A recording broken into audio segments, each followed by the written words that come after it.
Le 12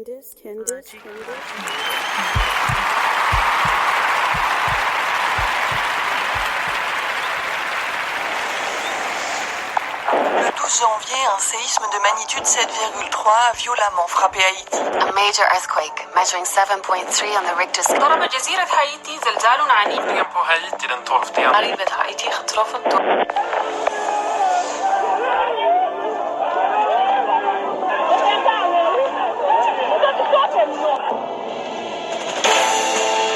Haiti, stand up. Come back. Raise your flags high. Show your Haitian pride. We will survive.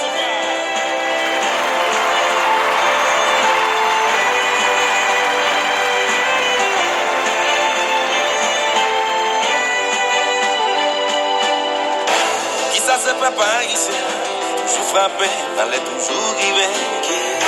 C'est pas mauvais vent, cyclone, c'est l'école cap tombé, tremblement de terre passé. Oh mon Dieu, pas comme ça pour le faire. Aidez-nous trop, tous les pays nous frappent malin. M'a demandé pour qui c'est nous. M'a demandé pour qui c'est nous. M'a demandé pour qui c'est nous. Pas j'aime bien changer. Résistance nous goût, faut faire un goût, nous sommes dans pays d'État. Pour moi Haïti changer, la paix tout côté, la vie sans qu'elle sauter. Make it a better place, oh God. Toujours us away.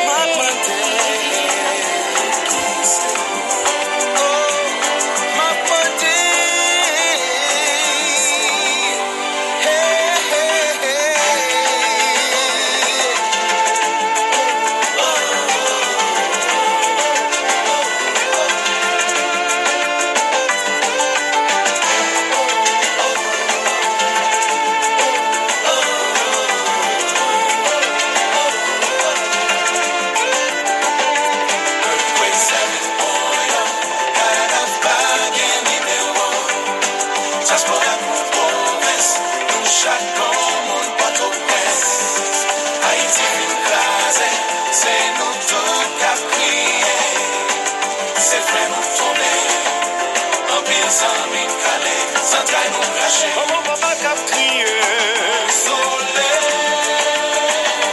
Musicien, frère, mieux qui a affecté, yo. Nous bêtis, famille. Regardez qui chante au pays. Nous, les Mariciens, on collaborer. Pour reconstruire Haïti. Famille de son père, si vous n'allez, oh, c'est ça, ma flamme coulée. Qu'à ma blessée, à sa turbée, qui t'aime prier, ou pas tout faire. People are suffering, our children are dying. They have nowhere to go, no place to go.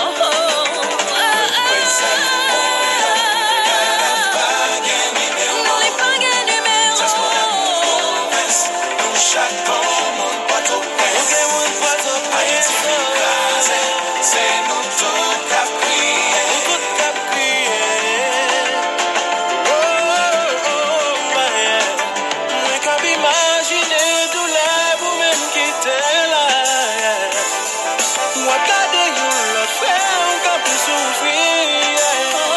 Malgré pas béton, yo jouen courage pour aider yon Allah.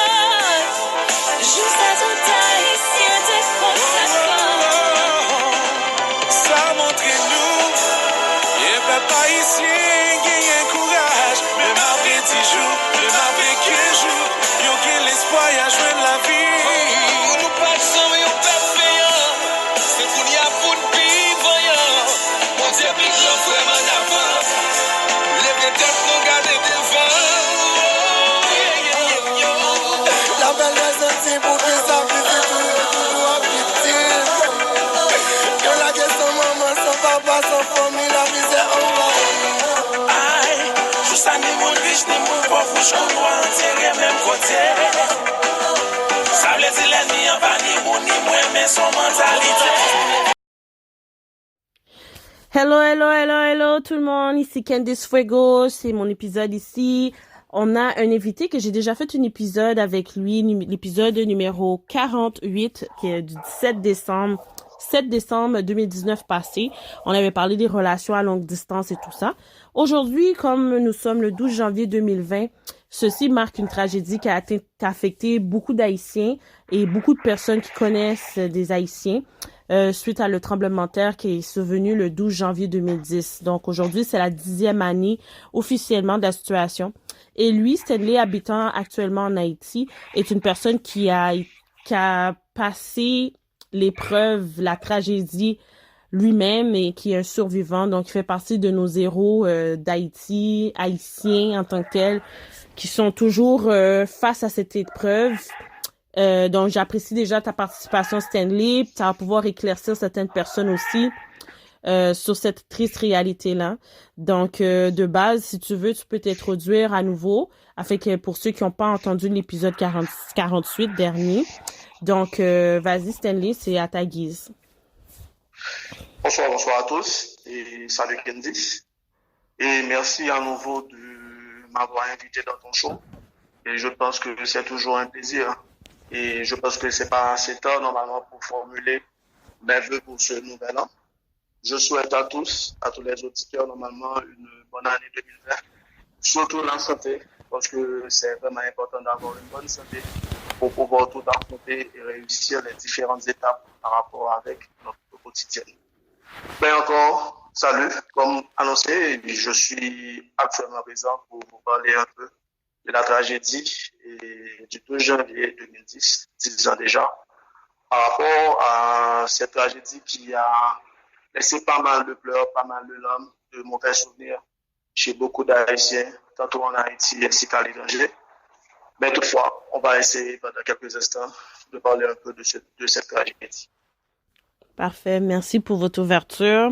Je sais c'est pas de quoi qui est facile de parler en raison que il y a le post-traumatisme ici qui est en cause, qui est toujours présent face à cette situation-là. Pour certaines personnes, ils appellent ça un anniversaire. Pour d'autres, c'est un deuil qui revit et qui continue de vivre parce qu'il y en a qui ont perdu des membres chers et proches. C'est pas de quoi qui est facile non plus de parler, sachant qu'aussi qu'en Haïti, l'encadrement psychologique, c'est pas de quoi qui est offert à tous. Puis ça fait en sorte que vous-même, vous êtes fort, vous travaillez actuellement, vous êtes quelqu'un qui est quand même assidu dans d'autres projets. Donc, ceci demande beaucoup de courage. Donc, moi, personnellement, je vous dis, vous êtes un héros face à plein de personnes qui ont survécu cette épreuve-là. Il y en a qui n'ont pas pu surmonter cette épreuve-là. Il y en a qui sont mentalement affectés par cette épreuve-là. Il y en a qui sont inaptes de travailler depuis cette épreuve-là. Donc, tu sais, ça montre à quel point que vous êtes fort. Donc, faut pas oublier, vous êtes fort. OK? Merci beaucoup. Donc, ceci dit, comment vous ressentez-vous? Comment vous vous sentez actuellement, sachant que c'est la 10e année, vous êtes encore sur Terre grâce à Dieu, malgré les péripéties, malgré les difficultés du pays. Est-ce que vous voyez que c'est un privilège de toujours être vivant en Haïti ou vous voyez plus que la difficulté du pays vous empêche de jouir du privilège d'être vivant aujourd'hui? Comment dire? Normalement, après l'incident de 2010, je crois que personnellement, être encore vivant, du moins être en vie pour pouvoir vivre autant de choses après 10 ans, c'est vraiment une grâce. Parce que, comme dit tout à l'heure, être un héros, normalement, c'est le mot idéal par rapport avec les Haïtiens qui sont encore vivants suite à cette tragédie.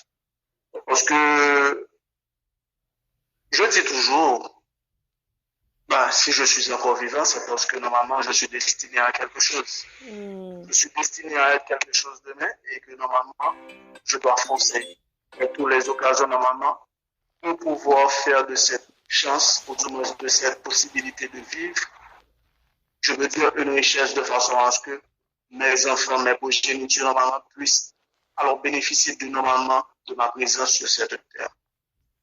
Parce que vivre avec cette tragédie en 2010 et voir normalement bon nombre de proches et d'amis disparus, c'est pas chose facile. Et si on est vivant, franchement, c'est une grande chose. C'est sûr que c'est un cadeau, là. Ben, je peux pas parler parce que j'ai pas été là.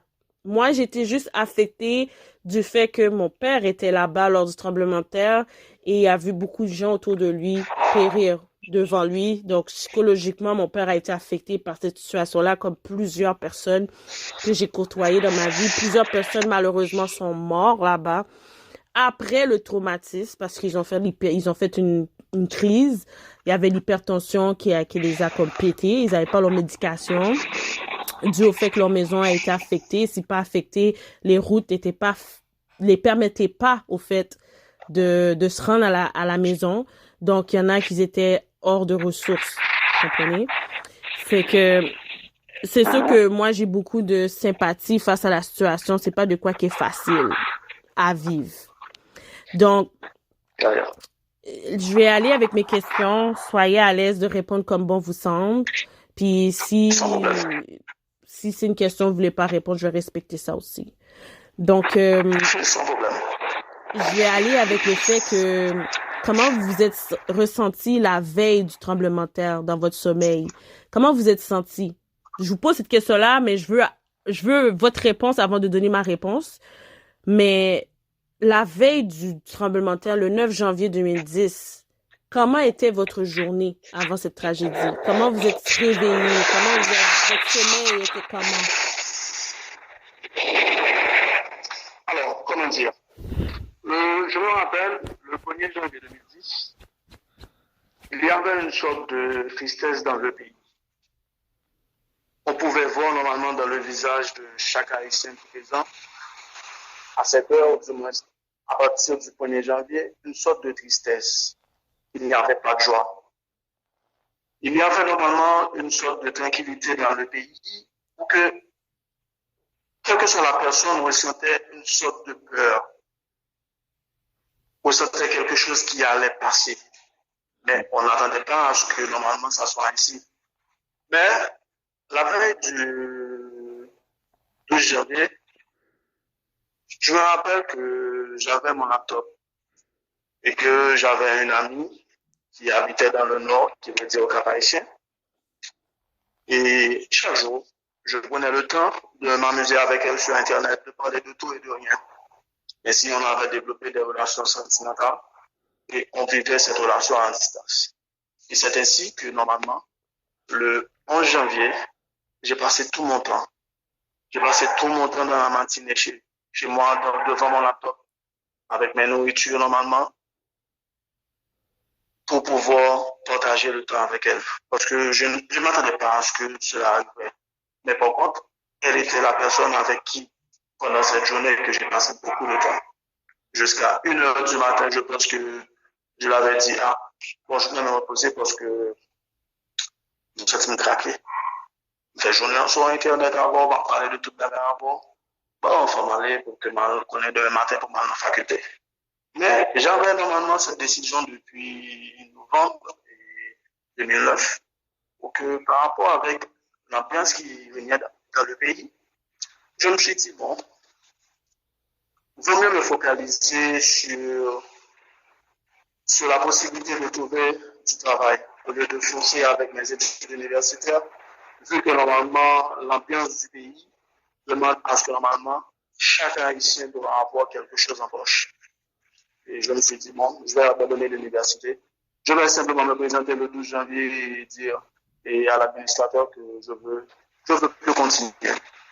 Et c'était ainsi ma décision. Et ce soir-là, je me rappelle, après que je lui ai présenté cette idée, elle m'a dit, tu vas à la faculté encore. On est plus en d'abord. Je dis, mais non, ça fait ma faculté, c'est parce que ma vie, on va aller en prochain. Parce que j'ai besoin d'argent. Il faut m'aider des mains, il faut m'aider ma maman, il faut m'aider autour, malgré de ses amis. Il dit, non, peu importe. L'étude est importante. Il dit, bon, je vais voir. Mais j'avais déjà mon idée cryptée depuis novembre 2009. Donc, la veille du tremblement de terre, vous avez passé la journée avec cette personne. comme si c'était une journée normale. Donc, vous n'avez pas